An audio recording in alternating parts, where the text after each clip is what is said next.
네, 요즘 증시 상황을 보면 예전과는 전혀 다른 모습이 나타나고 있어서 투자자들 입장에서는 약간 당혹스러울 수도 있을 것 같습니다. 특히나 지난 3월 중순 이후에 1년 가까이 지속됐던 강세장이 갑작스럽게 조정 국면에 돌아서는 신호가 나오지는 않을까 궁금해하는 개인 투자자들을 위해서 오늘은 이 궁금증 함께 해결해보는 시간 마련했습니다. 한국경제신문사의 한상춘 논설위원 자리해 주셨습니다. 안녕하십니까? 네, 안녕하십니까?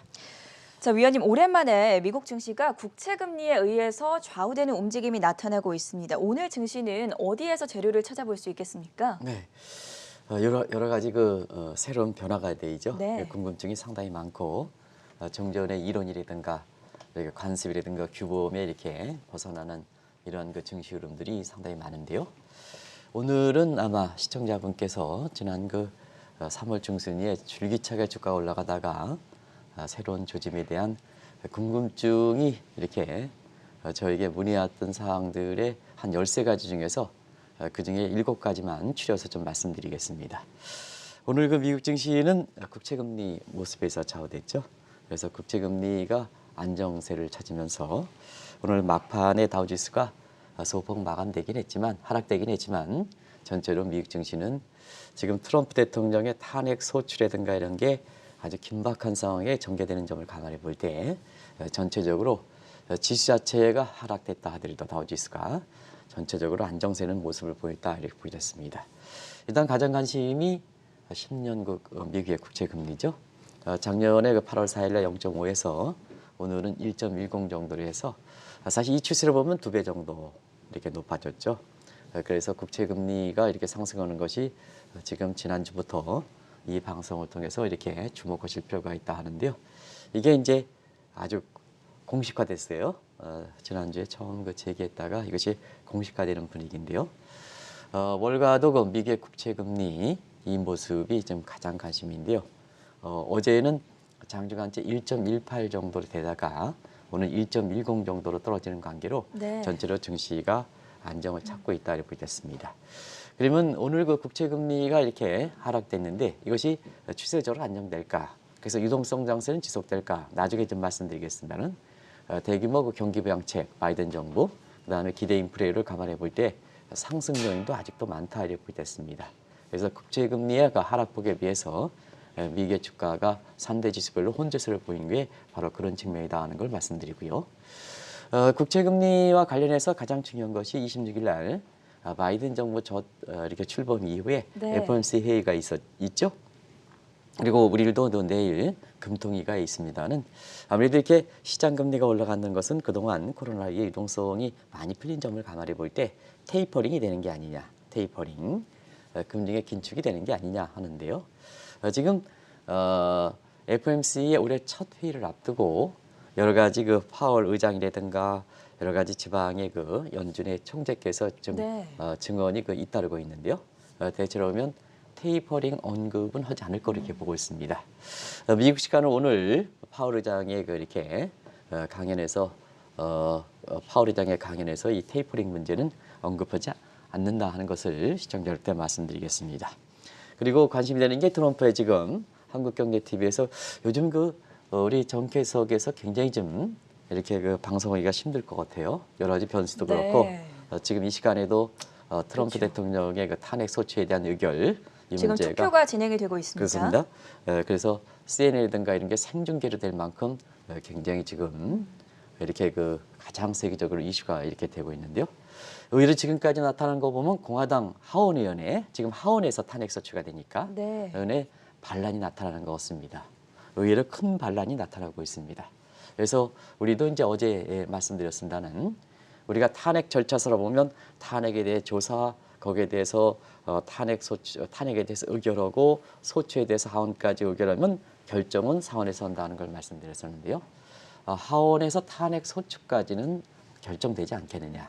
그래서 2009년 12월에 우크라이나 스캔들 이렇게 이어서 현직 대통령으로선 2번에 걸쳐서 탄핵 소추에 이렇게 의결되는 아주 불명예를 이렇게 되지 않겠냐 네. 이렇게 보고 있고요. 그리고 탄핵 소추가 2번에 걸쳐서 되면 아마 지금 가장 관심은 탄핵 결정은 트럼프 대통령 퇴임 이후에 된다 하더라도 사실 트럼프 지지자들이 지금 바이든의 차기 대통령의 취임식이 목전에 두고 있는 상태 아니겠습니까? 그래서 미 의회 전정의 사태에 이어서 취임식 때 대대적으로 대반란이 있지 않겠느냐 하는 것이 사실 증시의 최대 관심이고, 그런 우려 정도를 감안해 본다면 오늘 미국의 증시가 3대 지수별로 혼조세를 보였지만 질적인 측면에서는 국채금리 하락에 따라서 전반적으로 안정세를 찾았다, 이렇게 평가를 해볼 수 있다 이렇게 보겠습니다. 방금도 미국 국채금리에 대해서 언급을 해주셨지만 사실 페드가 기준금리를 2023년까지 제로금리를 유지하겠다라고 천명을 했었는데 왜 이렇게 오르고 있는 건지 이유는 어디서 찾아볼 수 있겠습니까? 지금 그 국채금리가 이렇게 상승세 속에서도 네.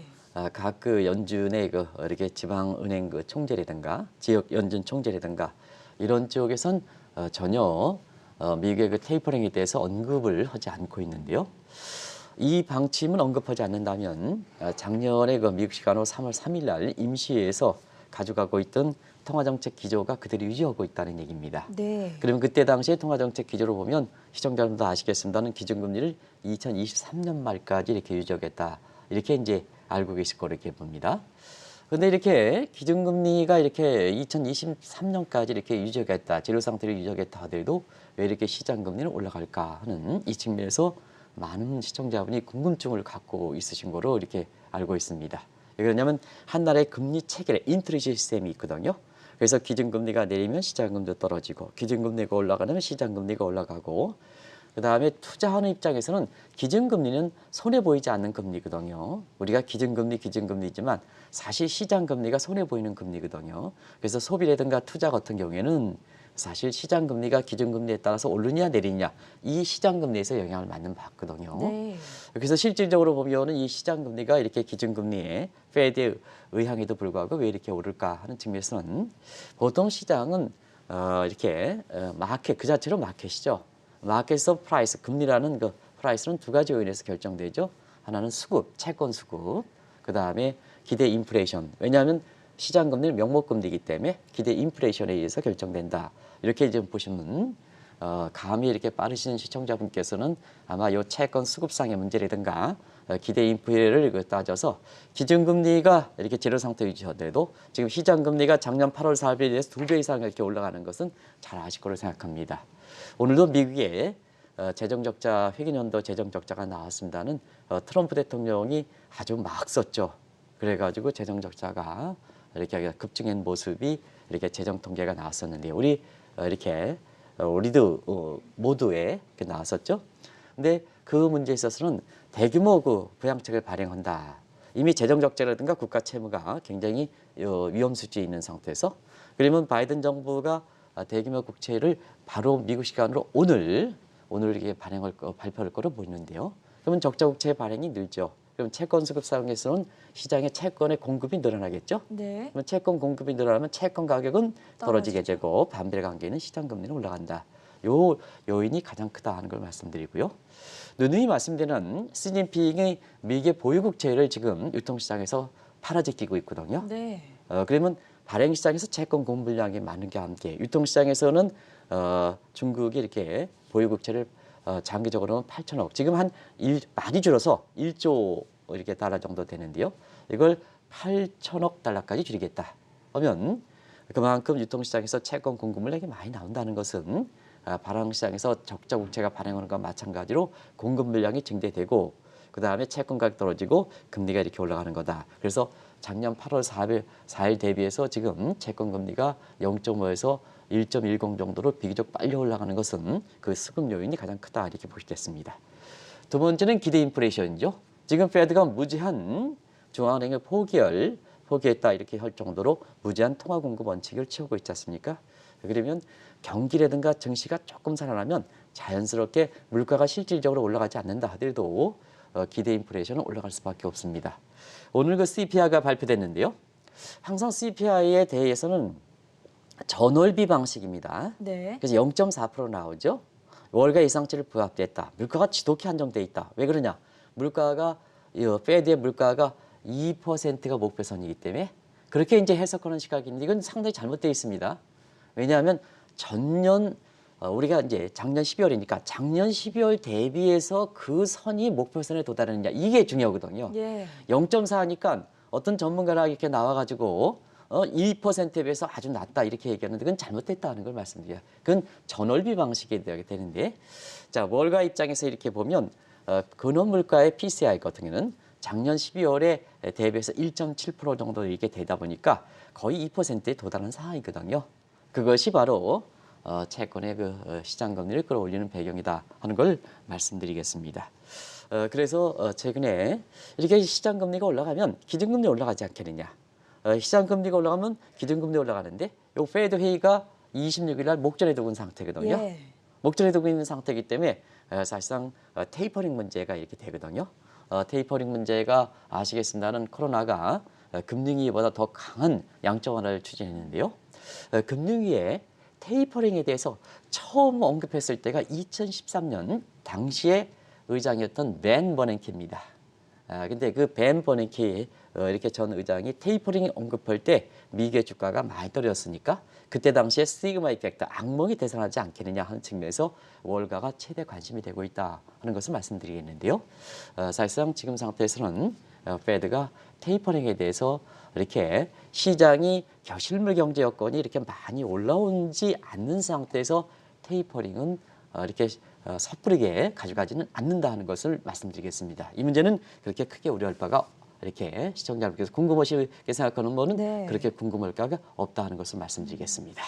페드가 기준금리를 제로 수준으로 2023년까지 유지하기로 했는데 왜 시장금리는 오를 가능성이 제기가 되고 있을까? 이 부분에 대해서 답변을 함께 들어봤고요.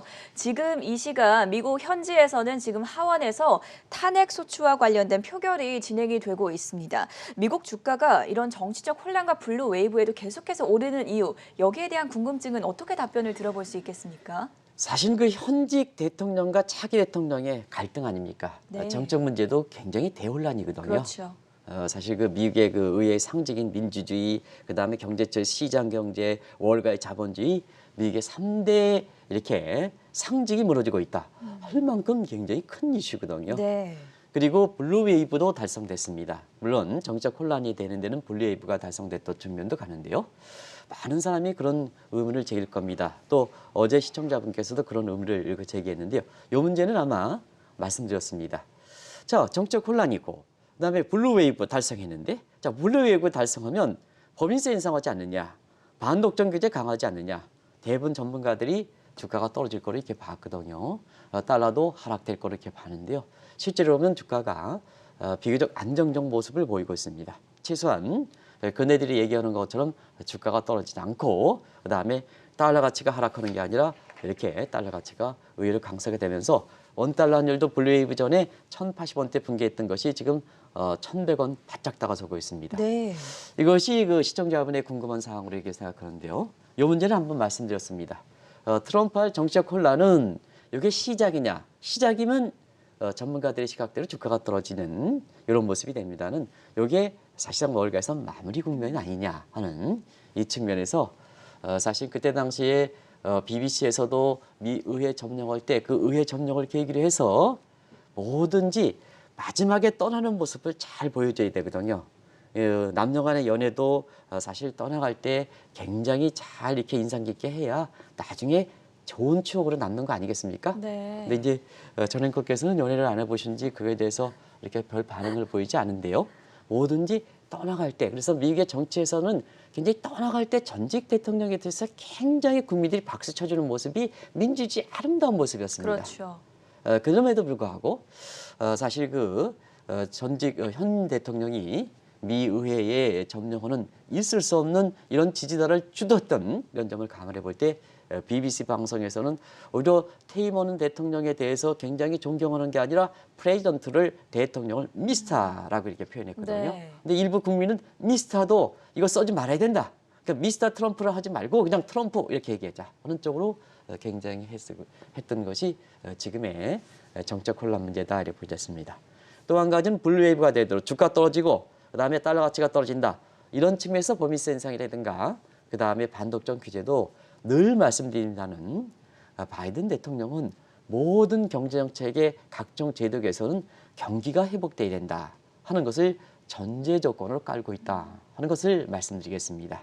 그래서 지금 상태에서 대규모 경기 부양책이 이렇게 발표된다 하더라도 사실상 월가에서 이렇게 보면 오늘도 빵스라든가 테슬라라든가 이런 쪽에 법인세 인상에 가장 큰 영향을 미치는 이런 쪽의 그 빵들이라든가 기술주들이 오늘 주가가 올라가는 것도 바로 경기 회복이 되지 않으면 법인세 인상이라든가 그 다음에 반독점 규제는 하지 않는다 네. 하는 그런 것 때문에 아마 지금 정치적 혼란이고 그 다음에 블루웨이브가 달성한데도 주가가 의외로 괜찮고 달러 가치가 약세가 아니라 강세가 되는 국면이 지금 전개되고 있다 하는 쪽으로 해석하시면 되지 않냐 생각합니다.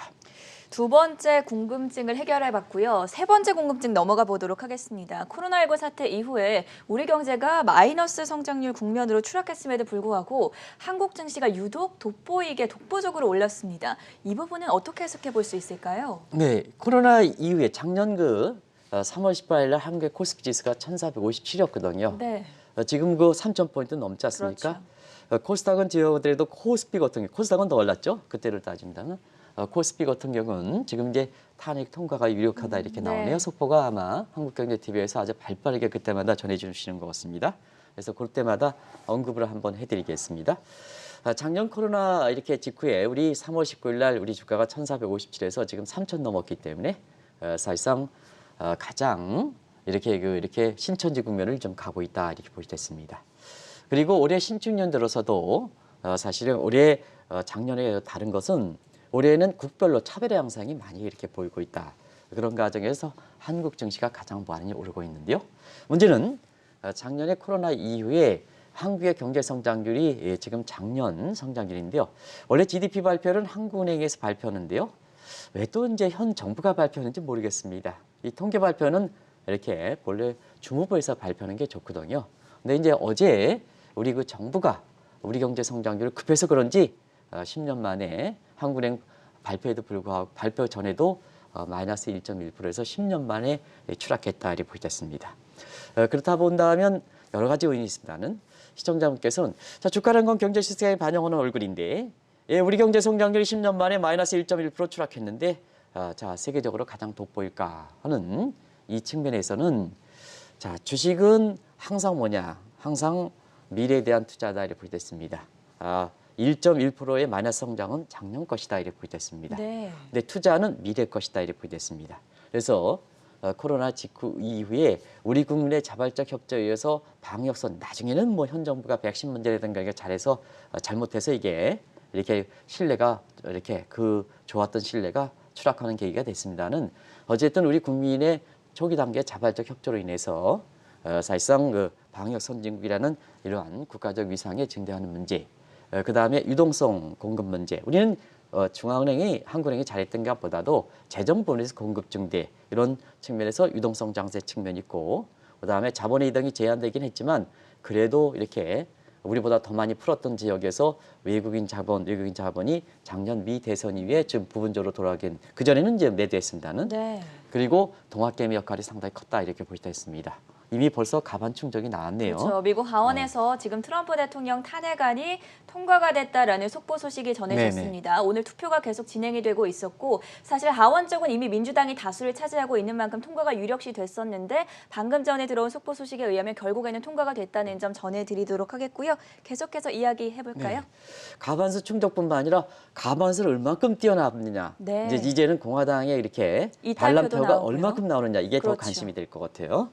충족은 제적위원회 우리는 이제 탄핵소추는 국회에서 3분의 2가 필요하지만 여기는 제적위원회 가반수만 충족하면 되거든요. 어제 말씀드렸습니다. 네. 그게 통과되는데 얼만큼 되느냐, 반란표가 얼만큼 나오느냐 하는 것을 아마 한국경제TV가 가장 빨리 그 전해드리니까 네, 아마 지금 229대 195로 통과가 됐다고 네네네. 살펴볼 수가 있습니다. 네네 아직 다 개표는 되는 게 아닌 것 같아요. 그죠? 네, 계속 진행 450 중인데요. 정이니까. 예, 예. 네, 우선은 통과가 됐다는 점 전해드리겠고요. 네네. 계속해서 한국 증시 왜 가장 네네. 많이 오를까? 아무래도 이제 올해 이렇게 증시에서 유독 세계 증시에서 돋보이는 것은 차별화 속에 투자는 미래니까 네, 한국의 유리한 측면에 세계 경제라든가 세계 교육이 이렇게 되기 때문에 그렇다 이렇게 보겠습니다.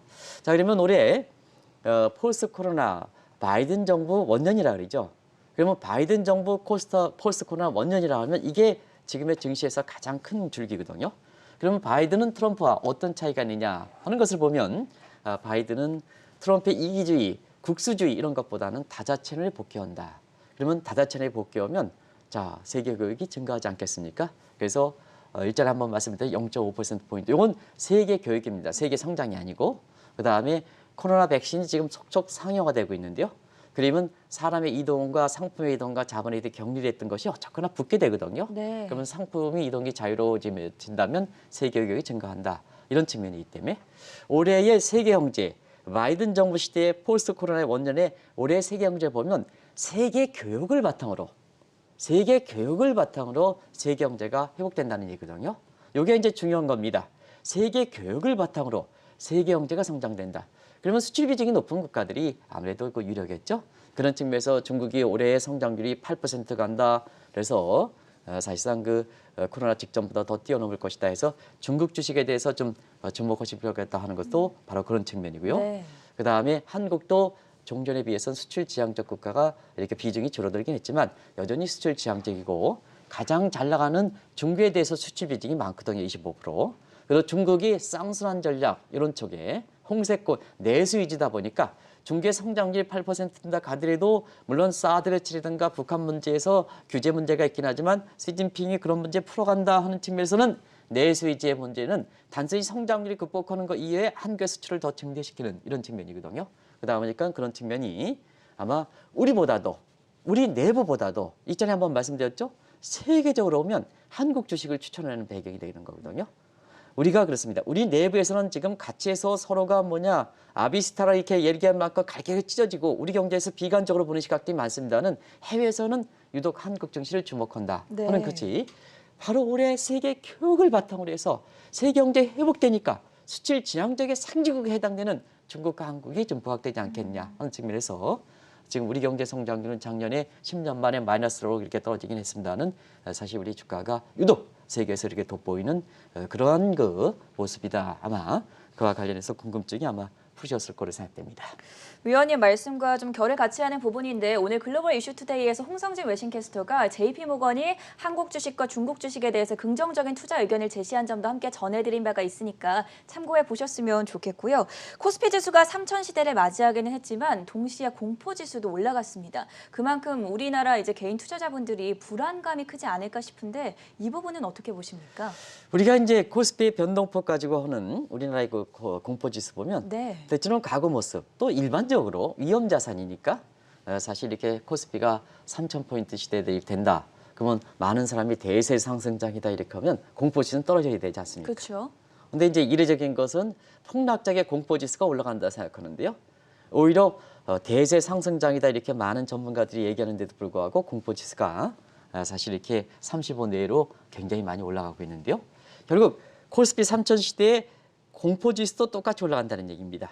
이거는 일전에 이런 그 두 가지 추세를 대비하기 위해서 우리가 보면 이렇게 거듭 얘기합니다. BBIG ETF라든가 그다음에 여러 가지 대형 주에 관련된 배당주 투자라든가 또 한국의 증시에서 보면 여러 가지 변수에서 공매도 재개라든가 이런 앞에 놓여 있는 불안감을 감안할 땐 중국 주식을 이렇게 사라고 대체했습니다는 사실 그만큼 가보지 않는 길이기 때문에 굉장히 한표로 주가가 올라가면 좋긴 하지만 한표로 가보지 않는 길은 항상 위험 요인이 있는 거죠. 불안 요인이 있는 거죠.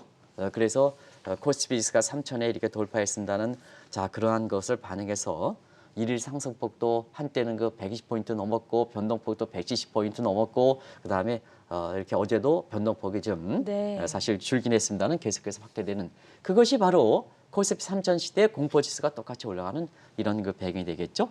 이런 측면에서는 추가 상승과 그다음에 떨어질지 모른다는 기대가 동시에 작용하는 게 아닌가 이렇게 이제 보고 있습니다. 그래서 일전에 한국 증시는 지금 3,000포인트 넘을 때 가보지 않는 길을 했기 때문에 아이스 브레이킹이라는 표현을 썼습니다. 그래서 또 다른 신천지 국면이 되는 게 아니냐. 그런가 하면 고평가 부담 때 종전의 관점 때를 생각하면 지금 고평가니까 주가가 떨어지지 않느냐? 공매도 재개 같은 특수한 사건에서 떨어지지 않느냐 하는 아이스 에이지 떨어지더라도 프레시 크래시 같은 아주 떨어지지 않느냐. 이렇게 공존하다 보니까 결국 지수 자체는 3천이 되지만 이렇게 두 가지 갈림이 있으니까 변동성이 어느 쪽으로 시장에 먹히느냐. 예를 들어서 아이스 브레이킹에 대한 기대가 높으면 주가가 올라가는 거고 네. 아이스 에이지에 대해서 금감에서 섣불리 그렇게 공매도 재개한다 이런 방침이 되면 주가가 이렇게 큰 팩을 떨어지는 거죠. 그 시장의 흐름에 따라서 왔다 갔다 하다 보니까 이 변동성으로 이제 나타나는 공포지수는 이렇게 대세 상승에도 불구하고 굉장히 높게 되는 이런 방향이다 이렇게 보겠습니다.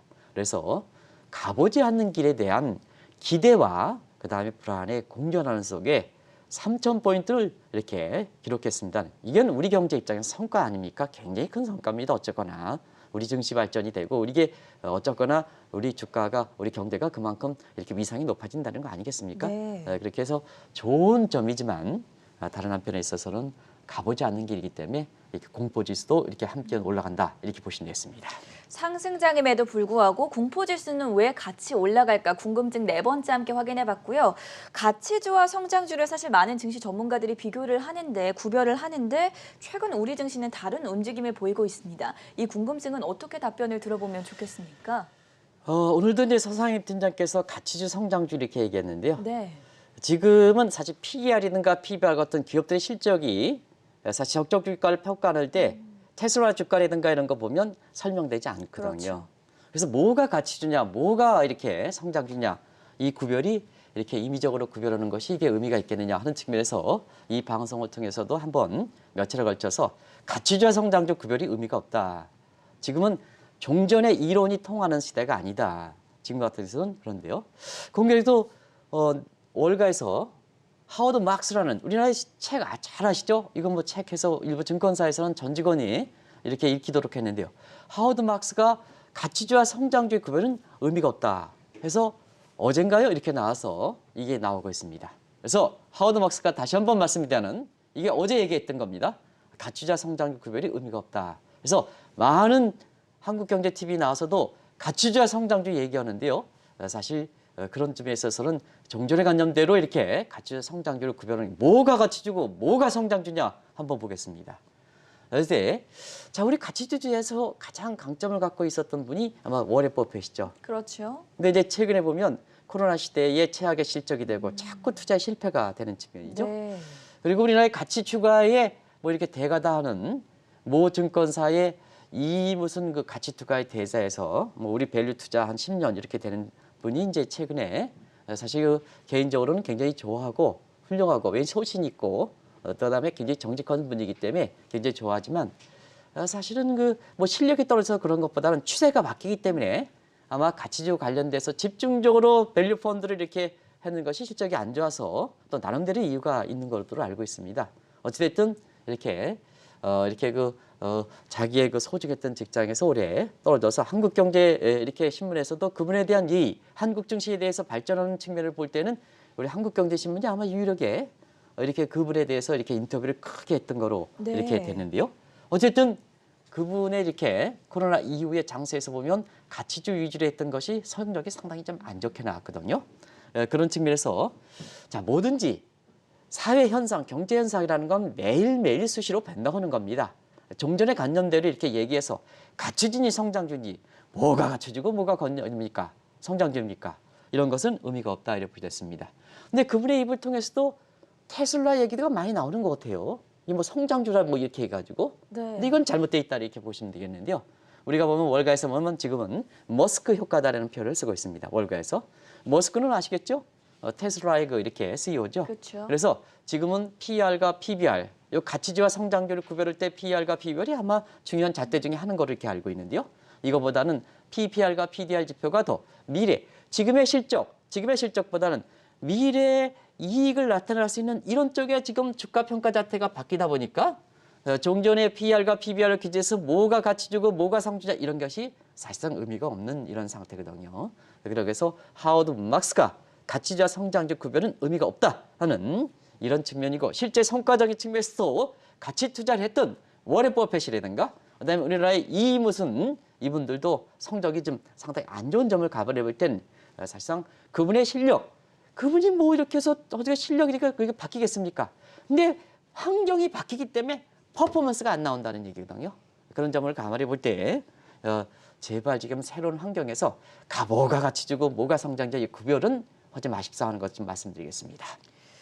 외국인과 관련해서도 궁금증이 있습니다. 코로나19 사태 이후에 외국인의 국내 증시 영향력이 줄어들었다. 이렇게 볼 수 있을까요?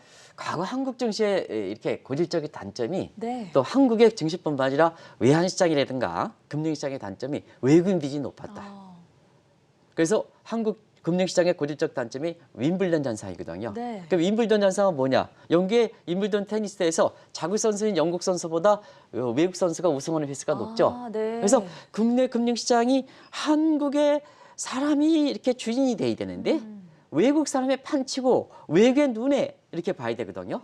그런데 사실상 이게 금감이라든가 하는 것 이게 우리 증시에서 위기를 구했던 측면도 있습니다는 금감이라든가 금감에서 가장 고질적으로 생각했던 이 병을 이렇게 동학개미들이 해결했던 겁니다.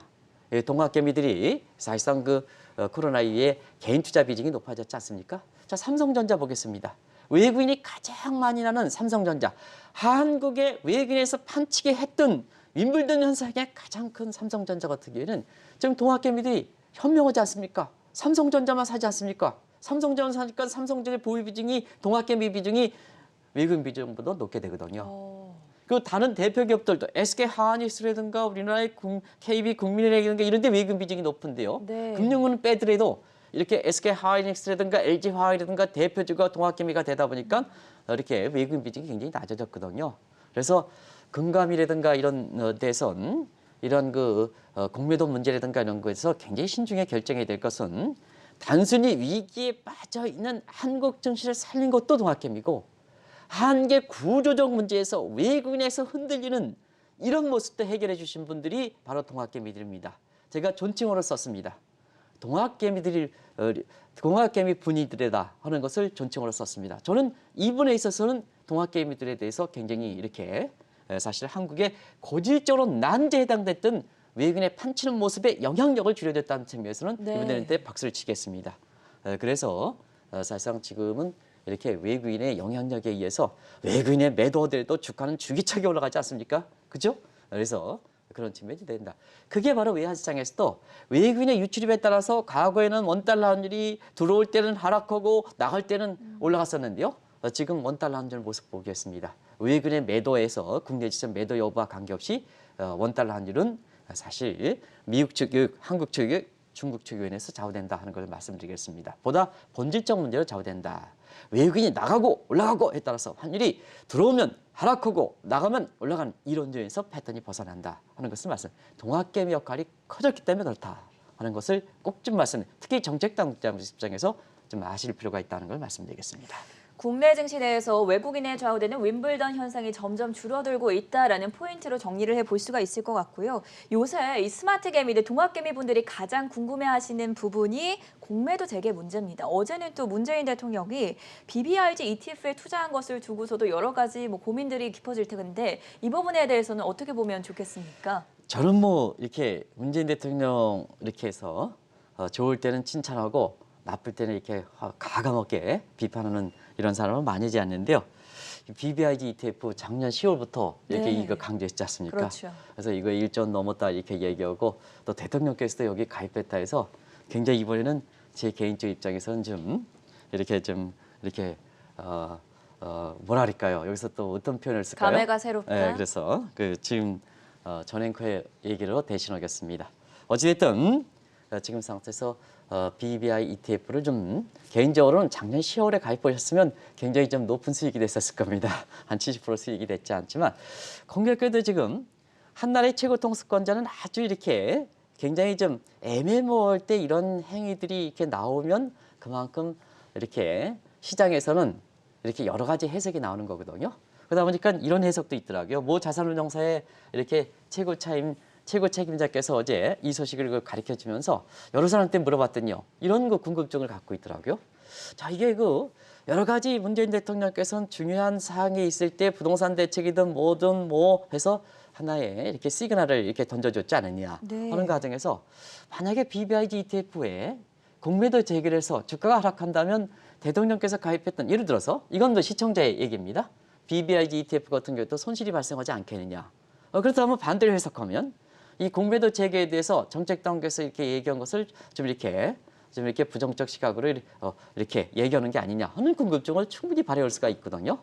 그런 측면에서는 저는 사실 이렇게 시장에서 이렇게 해석하는 시각에 대해서는 저는 본질적 문제로 이렇게 해석하는 것이 신문사 논설위원이고 제3자 입장에서 말씀드린 사항이 아닌가 생각합니다. 그런 과정에서는 일전에 한번 봤어요. 올해 제이노믹스의 경제정책 측면에서는 마지막으로 추진하는 것이 뉴딜 정책입니다. 네. 그죠? 그래서 대대적으로 뉴딜 정책을 취하는데요. 뉴딜 정책의 가장 기본은 혁신성장입니다. 혁신성장의 가장 기본은 모험성 자금입니다. 은행을 통해서 자금 들어가는 게 아닙니다. 모험성 자금입니다. 그러면 모험성 자금은 증시가 활성화돼야 사실상 이렇게 K 뉴딜 지수라 하는 이런 것이 활성화되고 그것이 성공할 가능성이 높은 이런 상태거든요. 그리고 또 한 가지는 뉴딜 기금을 조성한다 이렇게 얘기하는데요. 그 뉴딜 기금도 증시가 활성화돼야 뉴딜 기금이 잘 조성되는 겁니다. 그런 측면에서 문재인 대통령께서 BBI ETF 이렇게 가입한 문제에 대해서는 저는 뭐 시장에서 해석하는 시각보다는 작년 10월에 왜 뉴딜과 관련해서 BBID ETF 이렇게 상품이 나왔을 때 왜 BBID ETF 상품을 추천했냐? 지금은 일부 이렇게 같은 경우에는 70% 이상 수익이 나오냐? 또 1조 원 이상 들어가느냐? 할 때는 이와 같은 정당성 문제, 문재인 정부에서 집권 마지막에 뉴딜 정책을 가져간다면 모험성 자본이 흘러야 되고 그다음에 뉴딜 기금 증시가 활성화돼야 되고 이런 측면에서 이렇게 정책이 예상됐기 때문에 이렇게 그때 당시에 많은 논란이 불구하고 시청자분한테 말씀드렸다 하는 것을 말씀드리겠습니다. 그 이상의 의미를 부여하지는 않겠습니다. 다만 한 가지 지금 상태에서 섣부른 이렇게 공매도 이런 재개 문제 이렇게 보면 이런 문제에 대해서 뉴딜 정책이라든가 뉴딜 정책에 이렇게 상당 부분 흐트러질 수 있는 이런 가능성도 있다는 쪽으로 좀 말씀드리겠습니다. 그래서 아마 문재인 대통령이 뒤늦게 이렇게 BBIG ETF 상품을 이렇게 가입하신 데에는 네. 사실상 이전에 가입했던 거에 대한 재테크 성과, 뭐 최고 통수권자가 뭐 재테크 성과 문제라든가 이런 거 강조하시겠습니까? 그렇죠. 뉴딜 코스피 지수가 3천 갔다 한국이 어쨌거나 이게 경제 성과가 좋지 않느냐. 그리고 앞으로 지금 주가가 더 좋아야지 문재인 대통령 좋으신 거 아니겠습니까? 그리고 마지막에 이게 뉴딜 정책을 성공해야 그나마 제이노믹스가 남북 관계라든가 소득 성장이라든가 부동산 정책 다 실패하는 가운데 좀 건질 것이 있지 않습니까? 그런 측면에서만 이렇게 그런 뉴딜 정책을 좀 성공을 해줬으면 하는 대통령께서 그런 진위 때문에 BBIG ETF 같은 이런 것이 가입하신 그런 의도가 아닌가 하는 이런 쪽으로 시청자분한테 말씀드리겠습니다.